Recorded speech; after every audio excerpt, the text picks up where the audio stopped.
I thirst for souls, come to me. I thirst, who will help bring them to me?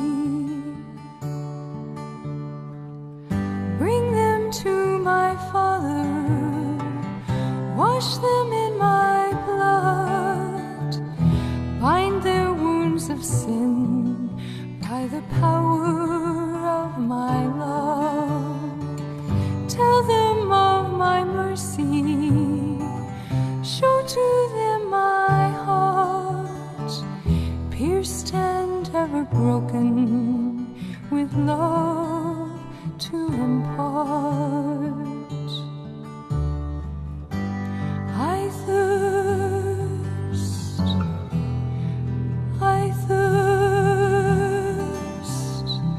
I thirst for souls, come to me. I thirst,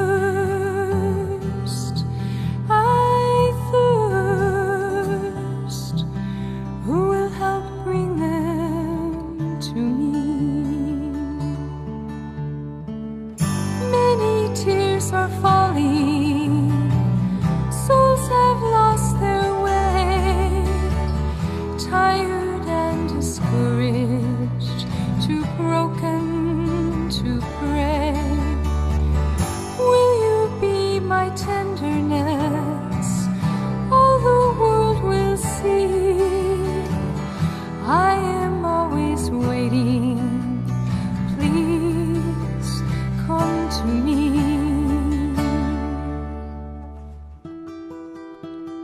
Come to me, all you who labor and are heavy laden, and I will give you rest.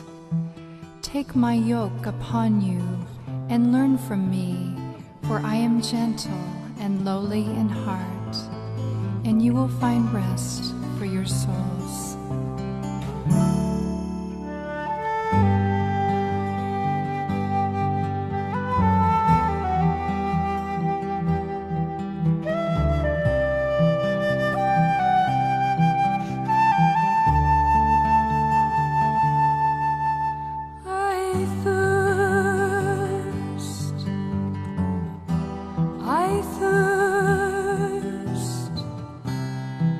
I thirst for souls, come to me. Who will help bring them to me? I thirst.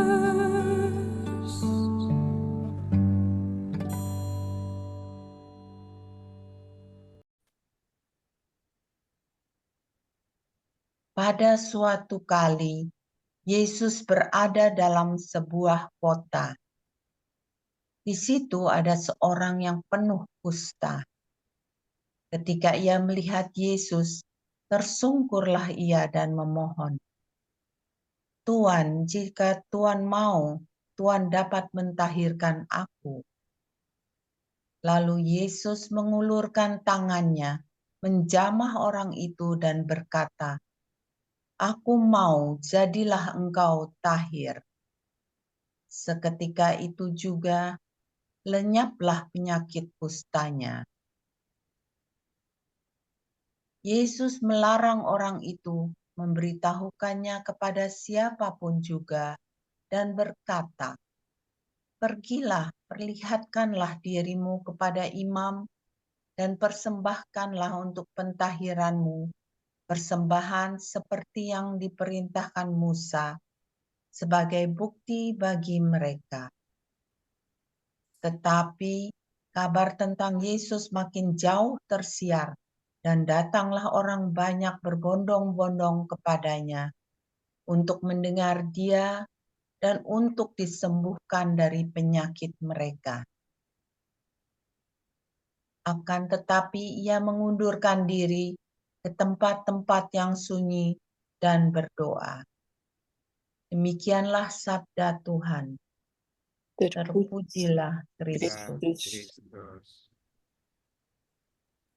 Selamat malam, selamat tahun baru, Malam. selamat Natal, selamat salam komplit semuanya. Ya, selamat Yang penting malam semua Romo. sehat. Salam komplit Kalau juga melihat ya. Untuk Romo. Pak Tarsis berada di sini itu memberi kekuatan ya. Apalagi Oma Clara, Bu Boni, Yang Sari, dan semuanya ini. Inilah semangat KKIT ya, semangat Ibu Teresa. Kehadiran itu menjadi sangat penting daripada apa yang kita pikirkan dan kita rasakan. Dan kehadiran Bapak Ibu di awal tahun ini, dan ini juga menjadi kesetiaan kita untuk selalu Jumatan ya. Kalau saya boleh mereview melihat perjalanan kita sampai hari ini, kita itu sudah melewati 3 tahun ya Bapak Ibu ya. Karena sejak pandemi kita mulai pelan-pelan, bahkan sudah lebih dari 3 tahun kita bersama-sama dengan perjalanan Ibu Teresa ini.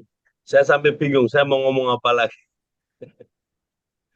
Tapi saya percaya bahwa yang kita renungkan, yang kita alami, itu sepenuhnya bimbingan Roh Tuhan. Itu yang selalu saya imani. Maka pada awal tahun ini saya ingin mengajak Bapak Ibu untuk merenungkan tahun jubileum, karena sudah semarak di mana-mana ya, terutama di KAJ juga tanggal 4 Januari lalu, Bapak Kardinal telah membuka Porta Sancta, ya, pintu suci yang menjadi tanda bahwa bersama dengan panggilan undangan Bapak Paus untuk melakukan pertobatan dan juga membayar hutang-hutang kita pada Tuhan gitu ya. Jadi kita tidak mungkin membayar hutang-hutang kita, hutang dosa-dosa kita, hutang apapun namanya, hanya kita mampu dengan kesungguhan hati datang pada Tuhan. Mungkin kalau hutang cicilan rumah bisa dibayar lunas sampai 36 sampai 50 tahun ya Bapak Ibu ya. Tapi hutang kita akan kasih Allah itu tak terbayarkan. Maka kita hidup dengan kemurahan hati Tuhan dan kita menghidupi kemurahan hati Allah itu dalam konteks tahun jubileum, tahun pertobatan, tahun pengampunan. Kita ingin sungguh dengan segala keterbatasan dan kekurangan kita ingin datang pada Tuhan. Maka Porta Sancta itu adalah suatu peziarahan siapapun untuk menyadari saya mau masuki pintu suci Tuhan ya. Mengapa disebut pintu suci?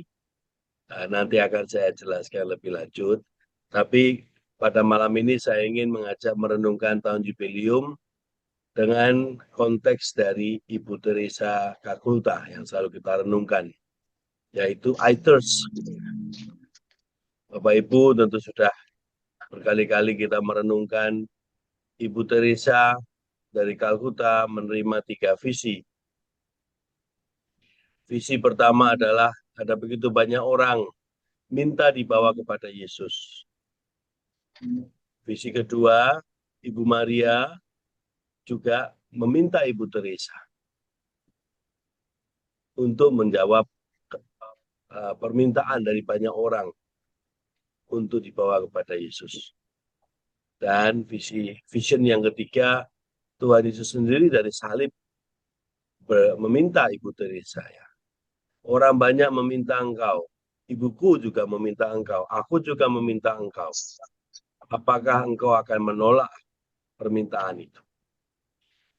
3 vision dari Ibu Teresa ini yang selalu mewarnai seluruh renungan-renungan kita tentang mutiara-mutiara Ibu Teresa.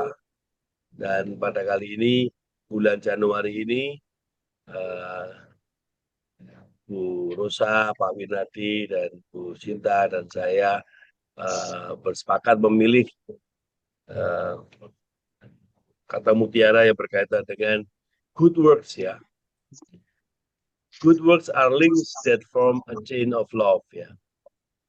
Pekerjaan-pekerjaan baik adalah mata rantai yang membentuk rantai cinta kasih.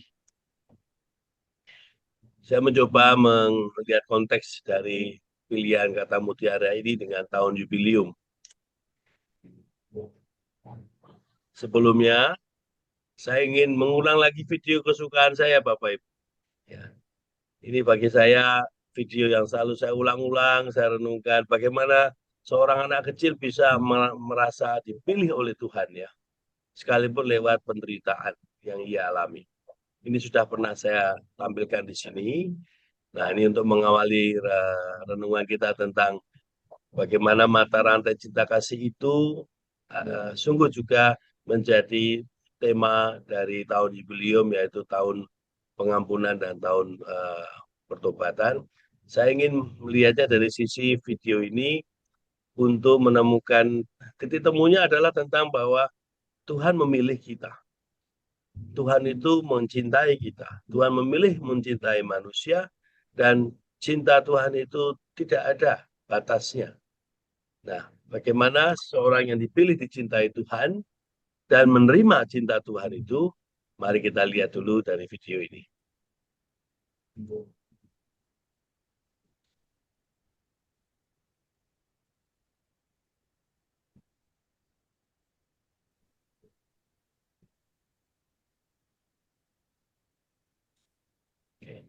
Semoga tidak ada masalah. I'm going to just say a word and you tell me whatever you think, okay?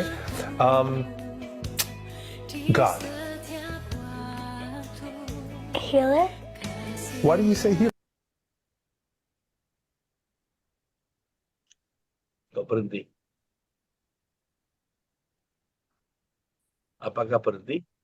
Berhenti. Nah, I'm going to just say a word and you tell me whatever you think, okay?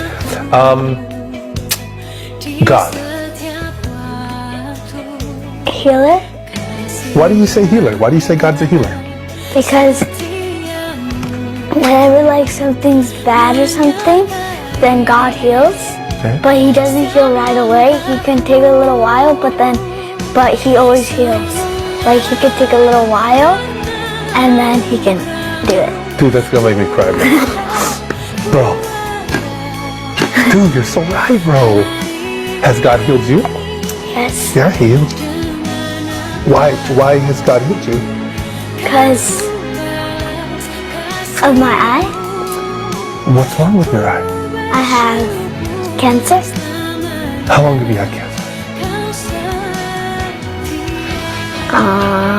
No? 6 years? Why did God give you cancer? Because God allowed it, right? Because God is in control. Because he chose me. And why did he choose you? Because I'm a special boy. You're a special boy. You are. But you've been through so much pain. Why did God say yes to that? Because he chose me to do it. And are you mad at God? At all? No. Why?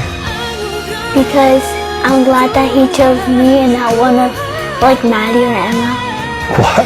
Because then they're gonna have to go through this. So you don't want... Why is Daddy crying?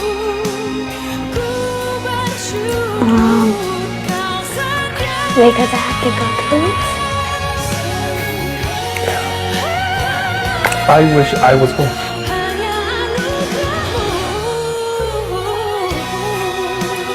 I wish I had cancer so that you wouldn't have to have it. But God said no.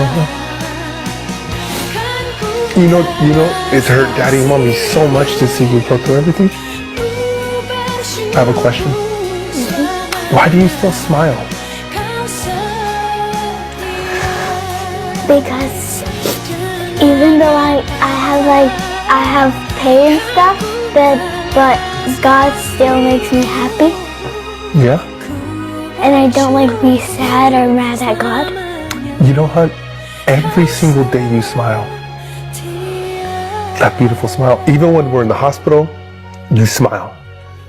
You always smile. And do you know that your smile has helped a lot of people? Yeah. Ya, Bapak Ibu, video kecil ini selalu saya ulang-ulang, saya renungkan di mana sebenarnya pesan yang disampaikan dari video ini.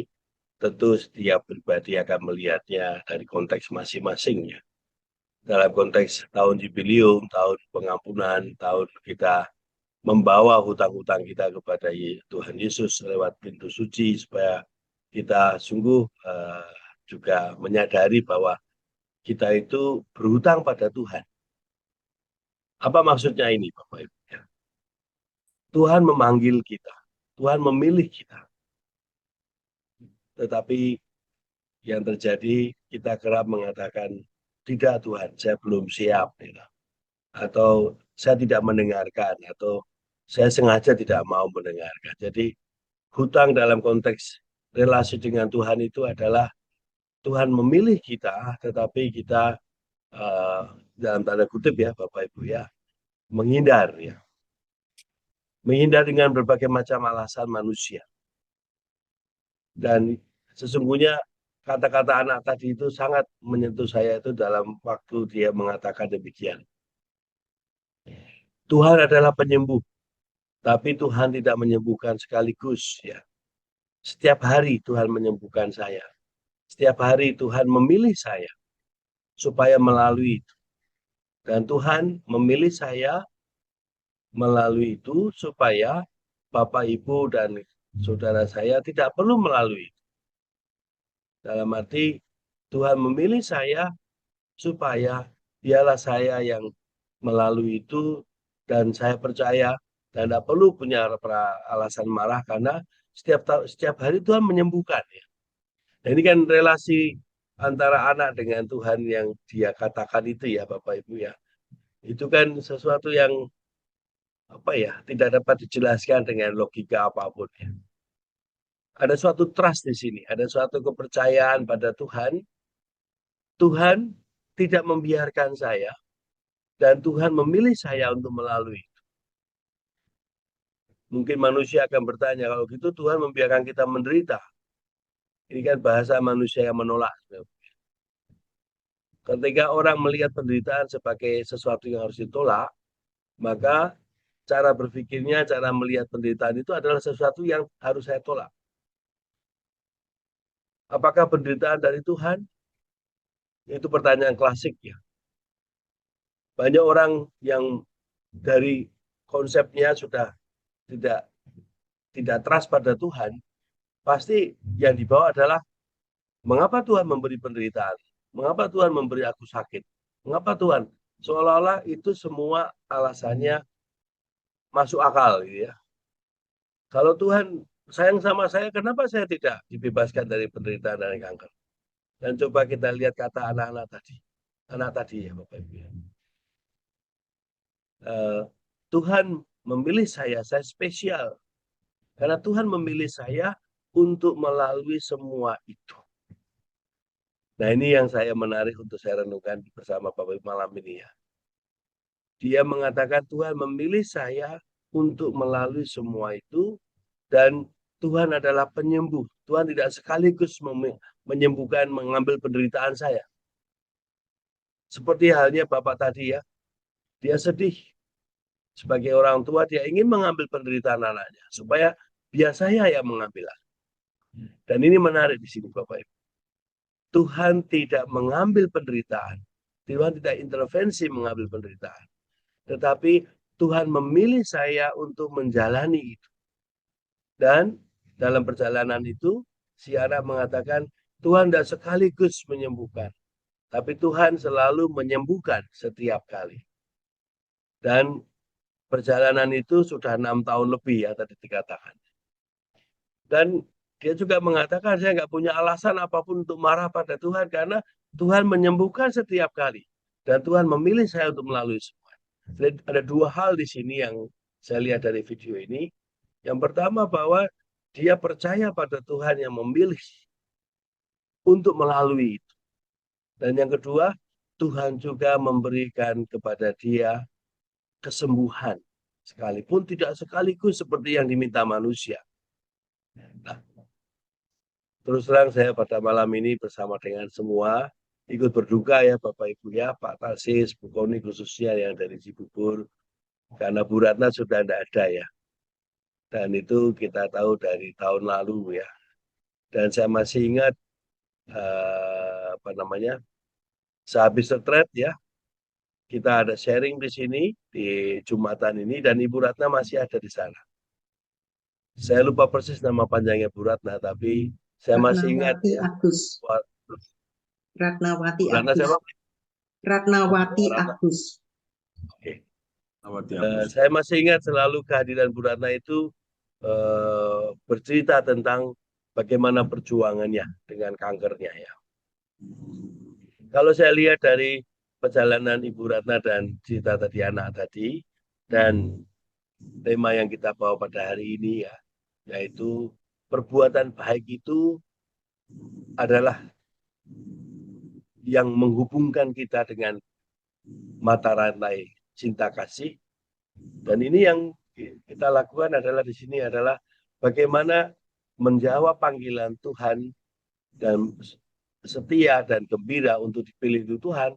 Itulah yang saya bayangkan dan saya renungkan sebagai perbuatan baik. Jadi Bapak Ibu, perbuatan baik, kata baik itu kerap kita mungkin memahaminya, kita melakukan menolong orang, kita berbuat banyak untuk orang ya. Tetapi kalau itu tujuannya hanya untuk orang, tidak kembali kepada relasi kita dengan Tuhan, mungkin kita akan berhenti suatu saat karena kita kehilangan energi untuk memberikannya karena manusia terbatas. Perbuatan baik yang dilakukan untuk Tuhan itu tidak ada batasnya. Dan itu begitu banyak bentuknya. Dan salah satunya yang kita merenungkan malam ini adalah bagaimana itu masuk dalam mata rantai cinta kasih yang banyak orang yang membawa penderitaannya, melalui penderitaannya, terus mencintai Tuhan dengan segala perjuangannya. Nah, saya mau membaca di sini dari buku Ibu Teresa ya, Sacred Fire. Di sini tentang misteri rasa nyeri, Bapak Ibu. Saya bacanya ya. Budaya kita ingin lari dari penderitaan, sebagaimana kita memikirkan cara-cara yang rumit untuk menghindari atau mencegah setiap bentuk rasa nyeri.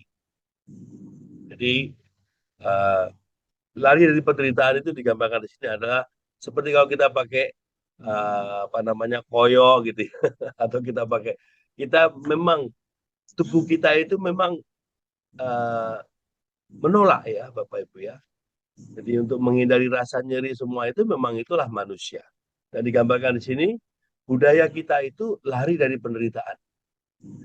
Maka kita tidak perlu mengatakan saya tidak lari dari penderitaan karena memang itulah manusia ya. Kecenderungan manusia itu lari dari penderitaan. Pelarian dari penderitaan semacam ini adalah buah dari pandangan keliru akan dunia yang menduga bahwa tiada kebaikan datang dari penderitaan. Nah ini kata yang kita kaitkan dengan tema hari ini ya. Dunia mengajarkan bahwa tidak ada kebaikan yang datang dari penderitaan. Dan ketika masyarakat dunia semua bergabung dalam pelarian dari rasa nyeri ini dengan konsep modernitas, kemajuan, sementara kesehatan rohani kita dan tingkat kebahagiaan kita merosot tajam. Sekarang ini treatment kesehatan luar biasa. Tadi sehabis saya renungan dengan KKIT Kebayoran, saya ke daerah Gatot Subroto untuk memberi perminyakan ya, kepada seorang anak, ya remaja sudah bukan remaja ya, sudah dewasa ya.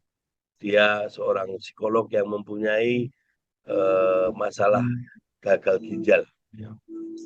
dan dia harus hemodialisis ya 3 kali seminggu. Dan tadi saya diundang untuk memberikan sakramen perminyakan karena dia mulai malam ini akan karantina dan selama seminggu untuk persiapan transplantasi. Ya pada saat kita bercakap ngobrol gitu, saya menemukan ya apa yang dia katakan sungguh meneguhkan, luar biasa. Apa yang dia katakan demikian Bapak Ibu. Dia itu tahun lalu diagendakan akan menikah ya, tapi karena penyakitnya pernikahannya batal dan dia tidak ada cerita tentang itu. Tapi yang dia katakan demikian. 2 minggu lalu seharusnya dia mendapat donor, tapi donornya tidak jadi karena tingkat kreatinnya tinggi. Lalu ketika dia bercerita tentang itu, dia mengatakan, tidak jadi menikah saja saya dapat menerima, dan Tuhan memberikan saya kekuatan untuk menerima. Mengapa donor yang tidak jadi ini saya tidak menerima? Gitu ya. Dan kali ini dia mendapatkan donor lagi. Artinya, dia mengatakan, setiap dia cuci darah, teman-temannya yang di dalam treatment cuci darah itu banyak yang juga tidak mampu ya. Ada yang dia cerita, dia juga memberi counseling kepada orang-orang seperti itu dan diserta tesisnya juga tentang itu ya sebagai psikolog. Dan saya menarik di sini. Meskipun dia tidak mengatakan yang sama, tapi yang dia katakan itu persis seperti anak tadi ya. Saya dipilih Tuhan untuk menjadi psikolog bagi orang-orang yang cuci darah, sebelum dia cuci darah. Dan ternyata Romo saya juga harus mengalami cuci darah sekarang. Nah, pengalaman bagaimana penderitaan itu mengajarkan sesuatu dan memberikan sesuatu yang dalam, ini yang saya temukan di dalam perjumpaan saya tadi dengan dia, dan juga dengan Bu Ratna ya. Bagaimana sharingnya Bu Ratna semuanya itu berangkat dari pengalaman pribadi yang menunjukkan bahwa perjuangannya selama diberi Tuhan kesempatan untuk terus ya hidup dalam kesetiaan untuk menjalani semua treatmentnya dan semua jalan-jalan yang dia harus lalui, itu adalah adalah tanda bahwa di situ ada kebaikan ya. Maka ketika saya melihat Bu Ratna dan tadi ya orang yang saya jumpai pertama kali ya, saya menemukan bahwa pengalaman sakit seperti itu memberikan sesuatu kekuatan. Nah ini yang persis yang kita juga punya dalam buku yang Mata Rantai Cinta Kasih. Tadi saya menerima bukunya ya Bapak Ibu ya, tapi saya melihat dia maka saya kasih ke dia. Saya belum baca semuanya, tapi saya mengatakan ini buku Anda sekarang lebih tepat membacanya. Nanti saya dapat cari lagi. Dan dia bilang terima kasih Romo. Nanti saya bacanya selama masa saya karantina. Kembali kepada tadi ya Bapak Ibu ya. Ketika dalam masa modernitas kemajuan-kemajuan itu menunjukkan suatu arogansi ya. Seolah-olah kita dapat disembuhkan dengan tingkat kemajuan itu. Tapi ada suatu kemerosotan. Kemerosotannya adalah apa? Seolah-olah semua kemajuan teknologi itu mengatakan penderitaan itu harus ditolak. Penderitaan itu tidak ada yang baik di sana. Maka teknologi semakin naik ya. Di antara orang yang saya temui tadi, ada yang baru saja operasi lutut ya Bapak Ibu ya. Dia mengatakan ini yang kedua kali Romo, kaki kanan saya yang lalu kiri. Waktu kiri itu agak lama dan ada rasa sakitnya. Tapi sekarang Romo dengan teknologi yang baru, meskipun memang mahal sekali. Sekarang ini operasi dengkul itu sama sekali hanya seperti orang disuntik gitu ya. Dan dalam waktu berapa jam orang sudah bisa jalan lagi, meskipun harus pelan-pelan, harus fisioterapi, dan rasa sakit itu semakin berkurang. Nah, Ini yang mau saya coba ajak Bapak Ibu untuk merenungkan ya. Ada begitu banyak cara-cara manusia modern yang menghilangkan rasa sakit demi menolak penderitaan. Tapi sebaliknya di situ ada defisit pengalaman yang sangat penting. Bagaimana kedalaman rohani. Ya. Orang semakin mampu menolak rasa sakit, tetapi di situ, di balik itu, orang kehilangan satu momen, yaitu bagaimana mengalami sakit atau rasa sakit itu sebagai jalan untuk kesehatan rohani. Dan di sini dikatakan lagi, akan tetapi kita telah menemukan bahwa kita tidak dapat menghilangkan secara tuntas rasa nyeri dari pengalaman manusiawi kita. Dan betapapun kita telah membuktikan hal ini berulang kali, tetap saja kita mencobanya. Rasa nyeri yang kita usir dari pintu depan datang kembali lewat pintu belakang. Membawa serta tersamar dalam keretanya ketidakbahagiaan, kecemasan, dan keputusasaan. Bukannya bertanya bagaimana menghilangkan rasa nyeri, pertanyaan pentingnya haruslah, apa yang harus kita buat dengan penderitaan kita ini? Apa yang perlu kita lakukan dengan rasa nyeri yang tidak bisa kita hindari ini? Akankah kita menyia-nyiakannya dan kehilangan rahmat dan kedamaian, serta kesempatan untuk tumbuh, kesempatan untuk menjumpai Allah yang tersembunyi dalam rasa nyeri kita itu?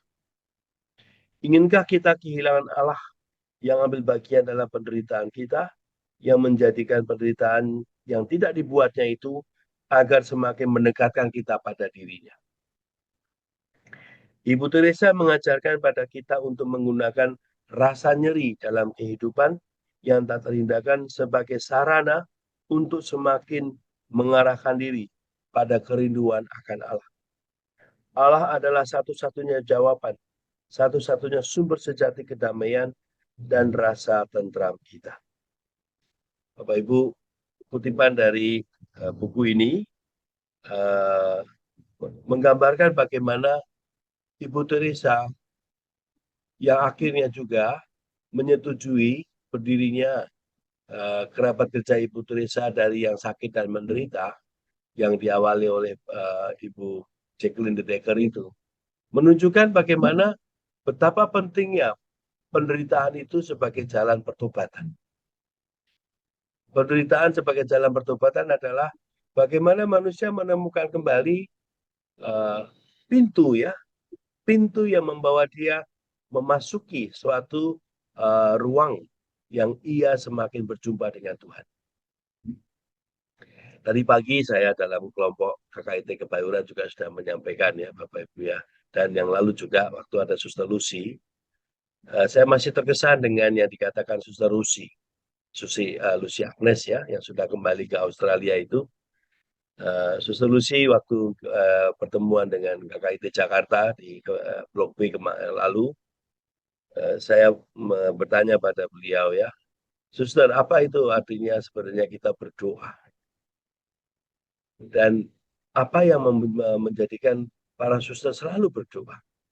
Dan doa itu adalah bukan lagi suatu suatu kegiatan. Doa itu adalah kehidupan ya. Jadi kita berdoa itu bukan kegiatan bahwa saya hari ini jam sekian doa. Doa itu adalah hidup itu sendiri. Dan suster, saya masih ingat kata-kata suster yang menjawab, Romo, doa itu membuat kita membiarkan ruang kosong yang ada dalam diri manusia itu diisi oleh Allah. Jadi itu ada ruang kosong yang hanya Allah yang dapat mengisi. Meskipun kita mau mengisi ruang kosong itu dengan cara lain. Contohnya ya Bapak Ibu ya, ruang kosong itu akan terusik ketika ada penderitaan. Nah ketika aku mau menghilangkan penderitaan itu dengan mencari cara untuk menghilangkan rasa sakit itu supaya mengisi ruang kosong itu, tidak bisa. Dan Suster hanya mengatakan, Romo itu hanya dapat diisi oleh Tuhan.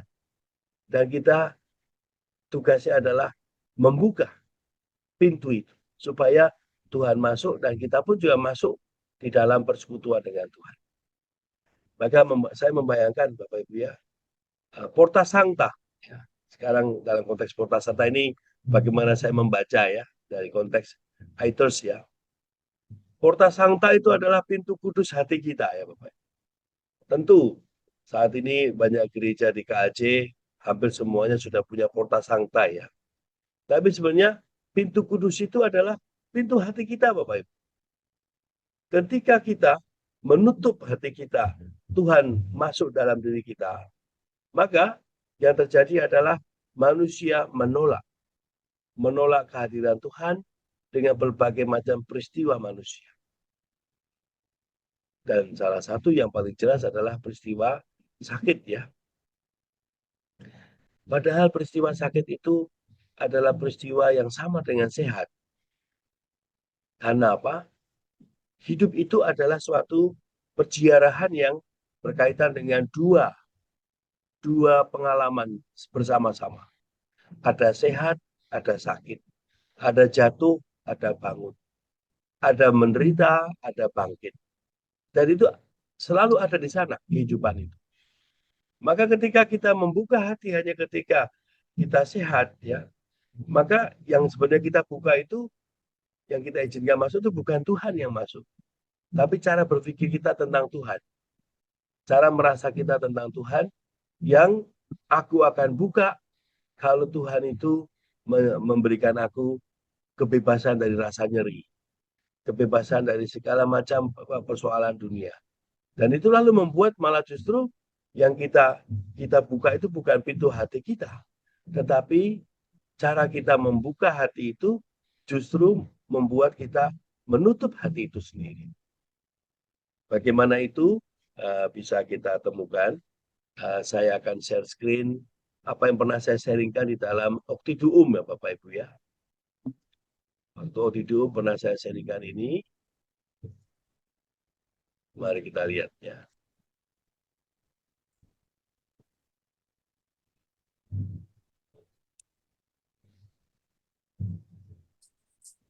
Ini dalam renungan Ibu Teresa dari buku Aetos ini ya, buku ini halaman 553 tentang growing interest ya, tumbuh dalam kepercayaan. Di situ ditulis demikian. Yesusku, terjadilah padaku seperti yang kau inginkan. Selama yang kau inginkan tanpa sedikit pun melihat perasaan dan rasa sakitku. Aku milikmu. Aku ingin memuaskan dahagamu dengan setiap tetes darah yang bisa engkau temukan di dalam diri. Ini dalam surat tahun 1959. Di situ Ibu Teresa menulis demikian. Jika kepercayaan kepada Tuhan begitu penting bagi kehidupan rohani kita, bagaimana kita dapat memperdalam kepercayaan kita? Banyak masalah kita dengan kepercayaan datang karena kita tidak memahami objek kepercayaan kita. Objek kepercayaan bukanlah keyakinan bahwa Tuhan akan memberikan atau melakukan apapun yang kita minta darinya. Ini lebih merupakan keyakinan dalam persatuan kita dengannya. Keyakinan teguh bahwa apapun yang terjadi sekarang adalah yang terbaik yang bisa terjadi untuk memajukan persatuan itu. Kepercayaan adalah nilai utama, khususnya ketika berada di tengah-tengah salah satu badai kehidupan. Sekali lagi, objek kepercayaan kami bukanlah tidak adanya badai. Tuhan tidak berjanji untuk menyelamatkan kita dari badai, tetapi Dia berjanji untuk menyelamatkan kita di dalam badai. Dia menyelamatkan kita dan membawa kita melewati badai, dan Dia menggunakannya untuk kebaikan kita. Kepercayaan bukan kebiasaan yang saleh, namun kebiasaan berelasi secara konkret dengan Tuhan. Percaya kepada Tuhan berarti hidup dalam kenyataan, bebas dari ilusi. Bagian dari realitas kepercayaan berarti mengakui bahwa kita hanyalah makhluk yang terbatas dan miskin yang sepenuhnya bergantung pada Tuhan. Dibutuhkan kerendahan hati untuk menerima keterbatasan dan ketidakberdayaan kita dalam menghadapi rencana Tuhan.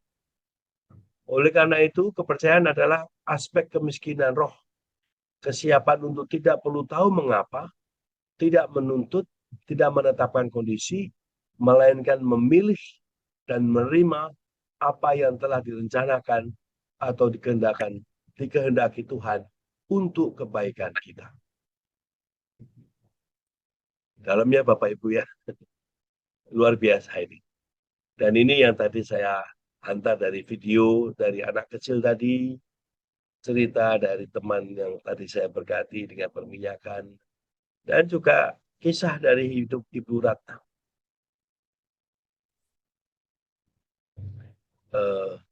Saya terkadang punya imajinasi seperti ini Bapak Ibu ya. Kalau melihat video tadi, lalu orang yang saya temui siang ini dan hidup dari Ibu Ratna ya, tentu saya sebagai orang yang tidak menerima, tidak dipilih Tuhan, mempunyai penyakit seperti itu, yang saya bisa bayangkan adalah betapa mereka sungguh spesial, seperti kata anak kecil tadi ya. Mengapa? Karena mereka dipilih Tuhan, dan tadi dikatakannya, tidak bertanya mengapa, mungkin pertanyaan itu muncul ya dalam perjalanan hidup saya juga mungkin bisa membayangkan itu, tapi kenyataannya bahwa mereka hadir dalam hidup ini dengan suatu dampak yang luar biasa, yaitu menunjukkan kebaikan mereka. Jadi lewat itu kita bisa temukan tadi kebaikan anak kecil tadi apa? Dia selalu tersenyum. Dan tersenyumnya membuat orang lain itu juga geleng-geleng. Bagaimana mungkin dia yang melewati begitu banyak pain ya. Dan dia juga mengatakan, dia melalui so much pain ya. Pain things dia bilang ya. Banyak hal yang berkaitan dengan rasa sakit. Tetapi dia selalu mengatakan setiap hari Tuhan menyembuhkan saya.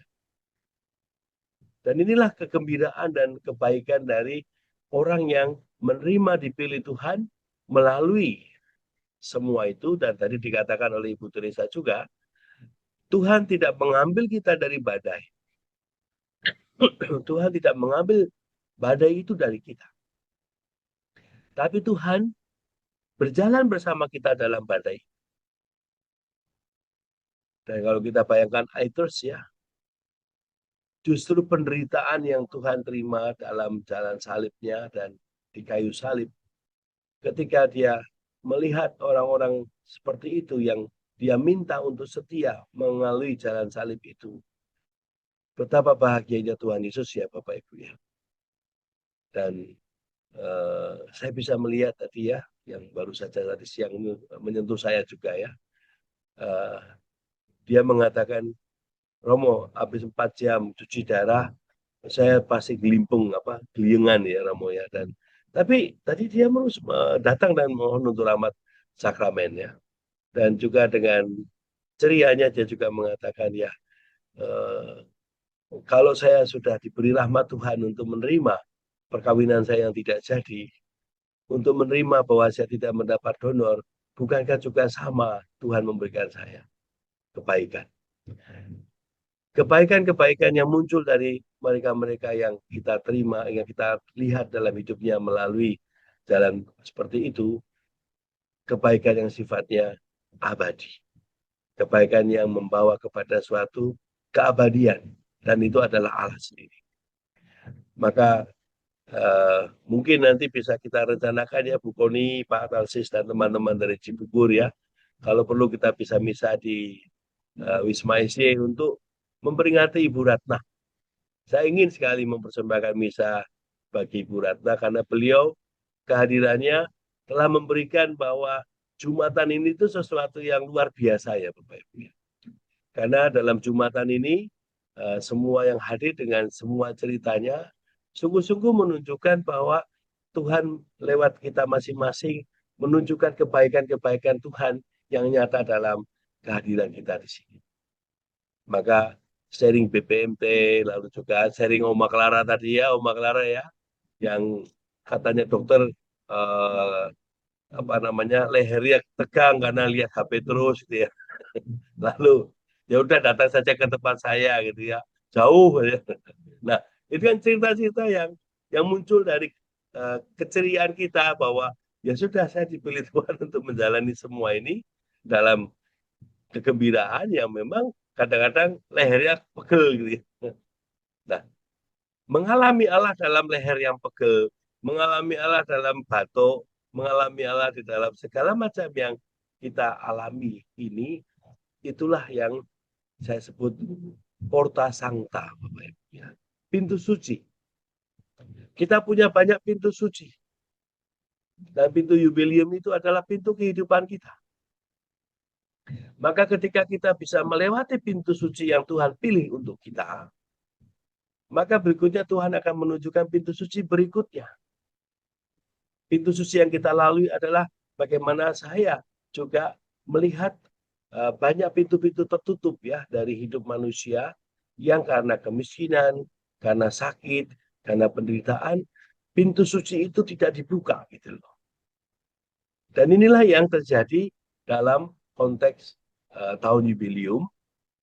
Bapak Suci mengajak kepada semua umat, tidak terbatas pada umat Kristiani, mari kita buka pintu hati kita, pintu suci kita, supaya lewat kita Allah masuk dan menggerakkan kita untuk begitu banyak hal yang Allah kehendaki dan Allah pilih. Apakah kita memang sudah membuka atau tidak? Saya menemukan salah satu tandanya adalah seperti anak kecil tadi. Lewat senyumnya, banyak orang tersentuh dengan bagaimana dia menjalani kehidupannya. Lewat penderitaannya, banyak orang masuk berjumpa dengan Tuhan. Karena kesetiaannya yang mengakui trust kepada Yesus yang memilihnya, itulah yang membuat dia menjalani itu sebagai peziarahan hidupnya. Nah, saya mau menutup renungan Ibu Teresa dengan kutipan dari sini ya, Bapak Ibu, dari buku Mother Teresa in the Shadow of Our Lady ya. Dalam bukunya yang ini halaman 21. Di sini digambarkan bagaimana plight-nya ya, kehendaknya atau niatnya Ibu Teresa untuk memilih dari yang termiskin, yang miskin dari yang termiskin. Di sini ditulis demikian. Dalam setiap kehidupannya, Ibu Teresa selalu mulai dengan great crowd ya, suatu kumpulan besar dari orang-orang miskin. Dan di situ dibayangkan juga kumpulan besar dari orang-orang miskin yang membawa ya, yang menggendong suatu penderitaan yang luar biasa, suatu sakit yang luar biasa di dalam wajah mereka. Dan ini selalu muncul di dalam konteks ketika Ibu Teresa mengatakan melayani orang yang miskin dari yang termiskin. Artinya banyak orang miskin, tapi Ibu Teresa masuk sampai ke dalam ya. Dia tidak hanya melihat yang miskin, tapi orang yang miskin dari yang termiskin. Dan yang kata termiskin itu adalah apa? Wajah-wajah yang tidak dicintai, wajah-wajah yang menanggung beban. Beban apa? Beban rasa nyeri, penderitaan karena tidak diterima. Dan disitulah yang Ibu Teresa lihat sebagai dahaga Tuhan.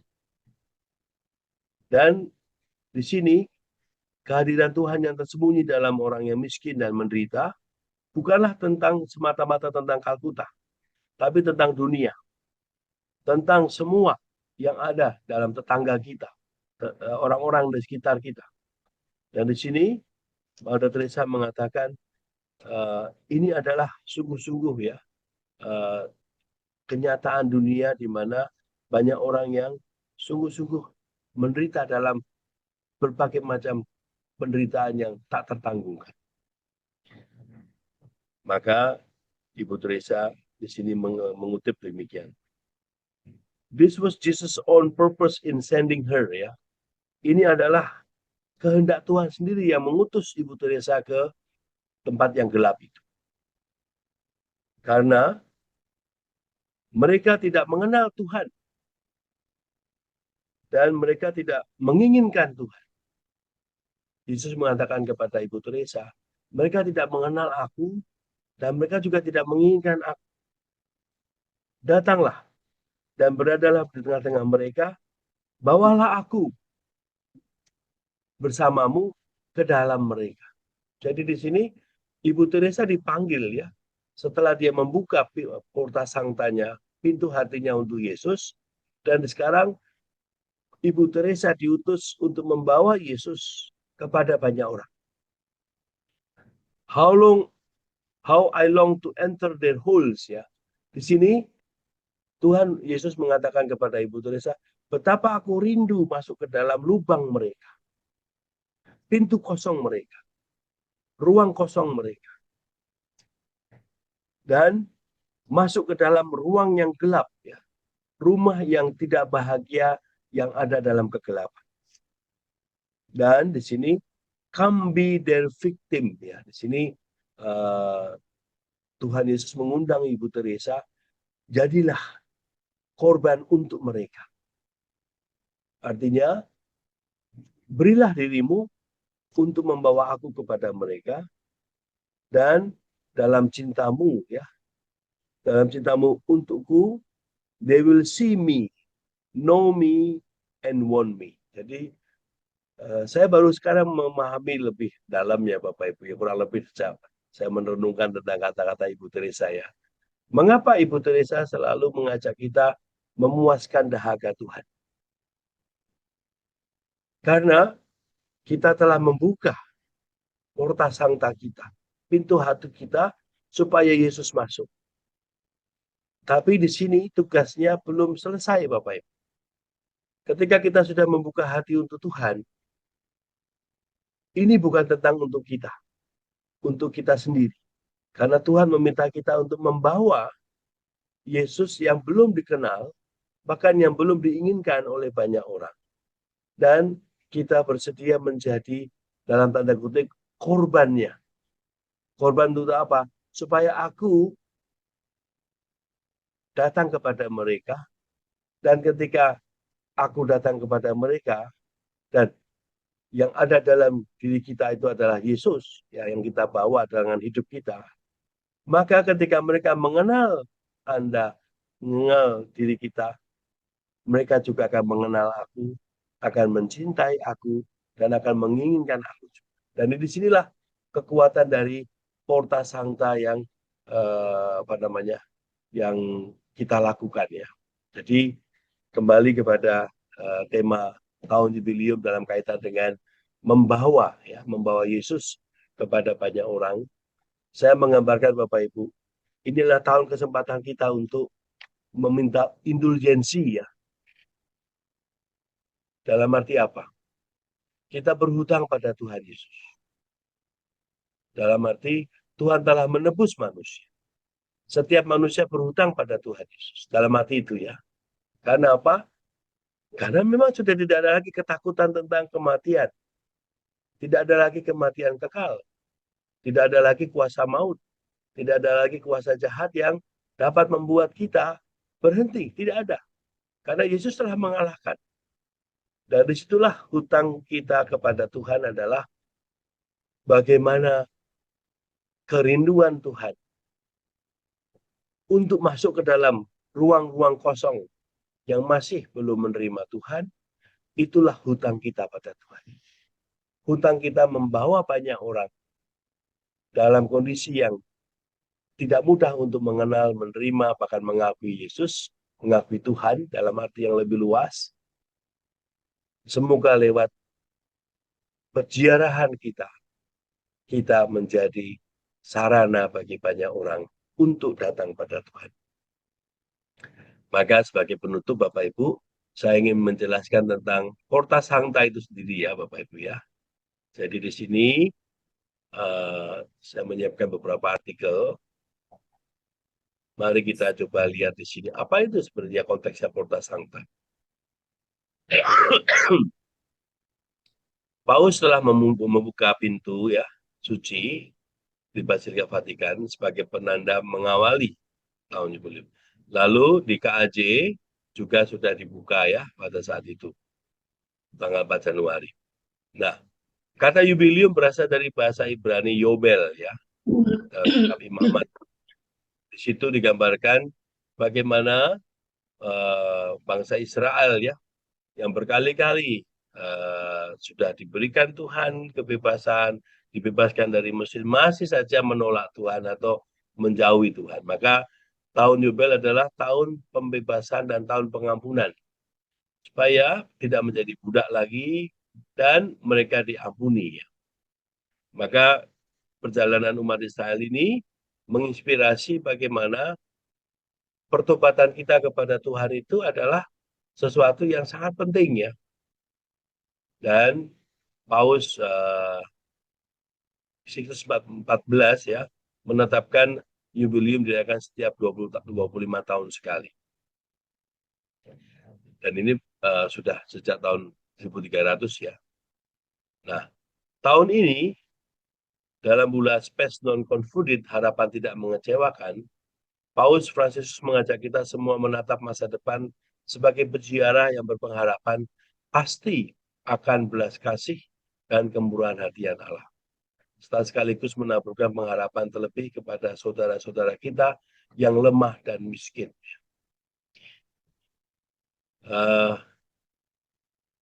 Dalam Yohanes 10 ayat 9, akulah pintu. Siapa yang masuk melalui aku, ia akan diselamatkan. Aku datang supaya mereka mempunyai hidup dan mempunyainya dengan berlimpah-limpah. Bapak Ibu, kalau kita melihat di sini, gereja menandai ya, pintu suci itu adalah ruang kosong tadi. Kalau saya ingat Suster Lucy ya mengatakan kita punya ruang kosong di mana disitulah Tuhan menanti kita.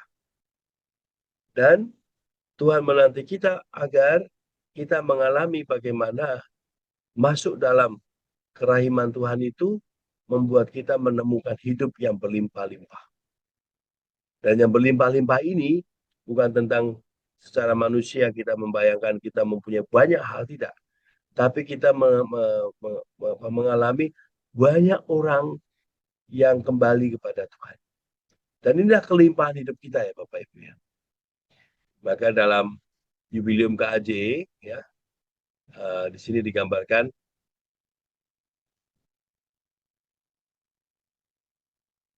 mengapa harapan tidak pernah mengecewakan.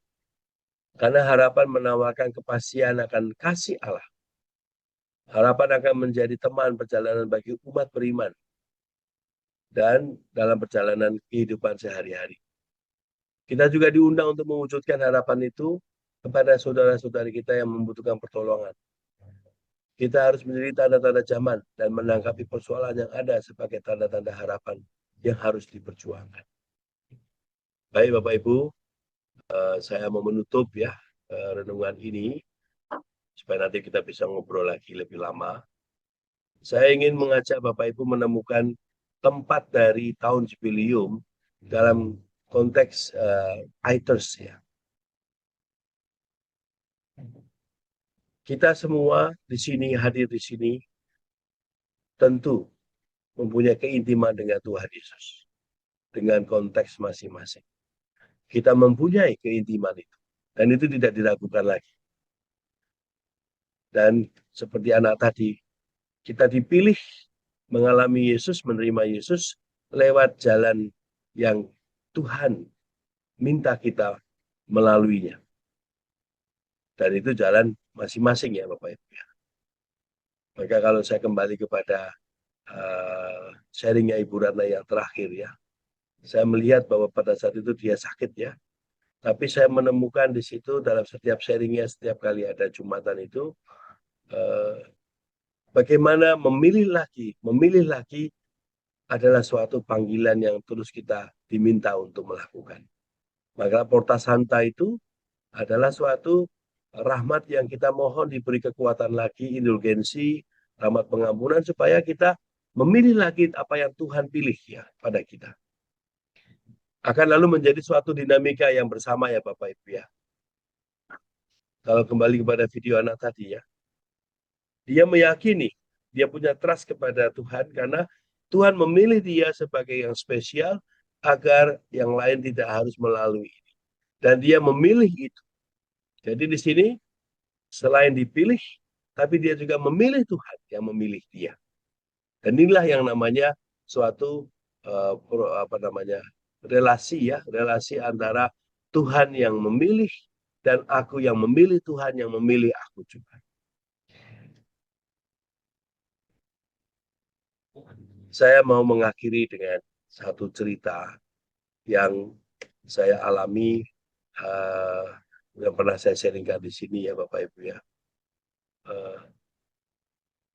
Hidup panggilan tiada lain adalah suatu pilihan yang setiap hari dan setiap saat dipilih kembali. Tapi yang kita pilih lagi itu bukan yang baru. Karena kita sudah memilih untuk memberikan hidup kita untuk melayani Tuhan. Yang kita pilih adalah bagaimana saya memilih untuk berjalan lagi bersama Tuhan dalam entah itu kegagalan atau kekecewaan yang mungkin muncul dalam hidup ini. Maka kita memilih lagi untuk berjalan bersama Tuhan bukan dari start nol ya Bapak Ibu ya. Tentu Bapak Ibu yang sudah berjalan bersama pasangannya berpuluh-puluh tahun ya, pasti memilih lagi pasangan itu dalam segalanya yang terjadi. Jadi kita tidak lagi membuat pilihan yang baru, tapi kita memilih yang sama, tapi diisi dengan suatu pengalaman yang lebih kaya. Kalau dulu waktu memilih awal mungkin nggak pakai ngorok gitu ya, tapi sekarang setelah puluhan tahun ya sudah, inilah yang Tuhan berikan kepada saya pilih lagi sebagai pasangan yang aku cintai ya. Kalau dulu mungkin